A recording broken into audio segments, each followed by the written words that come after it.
அப்பா வந்து கொத்தனார்லேயே ஒரு செலிபிரிட்டி கொத்தனார். அவர் எப்படின்னா சம்பளம் கம்மியாக இருந்தாலும் பரவாயில்லன்னு சொல்லி வாங்கிக்குவார். அப்புறம் வந்து ஒரு 5 மணிக்கு முடிக்கிற வேலையை ஒரு 6-7 மணிக்கு லைட்லாம் போட்டு கொடுத்து அதையும் மனம் கோணாமல் செஞ்சுட்டு வருவார். அதனால் தவசி கொத்தனார்னா வந்து அந்த சுற்று வட்டாரத்தில் அவர் தான் ஃபஸ்ட்டு தூக்குவாங்க அந்த கும்பல்லேருந்து. தவசி கொத்தனார் நான் கூட்டிகிட்டு போகிறேன் வேலைக்கு அப்படின்னு. ஸோ அந்த மாதிரி கை தூக்கி வணக்கம் வச்சு கொத்தனாரையா வணக்கம் இவர் வணக்கம் வச்சுக்கிட்டே வருவார். எனக்கு அது ஒரு பயங்கரமான இன்ஸ்பைரிங்காக இருக்கும். எப்படின்னா இந்த மாதிரி நம்மளையும் பார்த்து எல்லாரும் வணக்கம் வைக்கணும் அப்படின்னு நினைப்பேன். ஸோ அங்கேருந்து தொடங்கினது தான் நினைக்கிறேன் இந்த பிரபலமானுங்கிற ஒரு ஆசை. ஸோ அவர் வந்து அதுக்கு பக்கத்துலேயே இந்த இன்னொரு ஃபோட்டோ வச்சது வந்து பயங்கரமான கனெக்ஷன். அது இந்த ஃபோட்டோ வந்து நான் சினிமாவில் நடிக்கிறதுக்காக முதல்ல ஸ்டுடியோவில் போய் 50 ரூபா கொடுத்து எடுத்த ஃபோட்டோ. அப்போ அவருக்கு சம்பளமே 45 ரூபா தான் நினைக்கிறேன். நான் 50 ரூபாய்க்கு இந்த ஃபோட்டோ செலவு பண்ணி எடுத்தார். ஏன்னா சினிமாவில் வந்து எனக்கு இருந்த ஆசையும் அந்த தீரா காதலும் என்னை விட அவருக்கு தான் அதிகமாக இருந்துச்சு.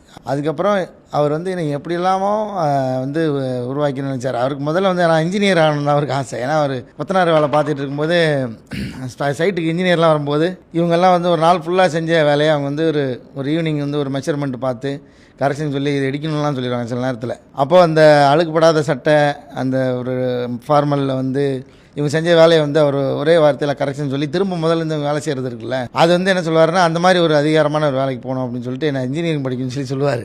எனக்கு இன்ஜினியரிங்னா என்னென்னு தெரியாது, அப்போது இப்போயும் தெரியாது. அவர் ஆசை அதில் நிறைவேறலை.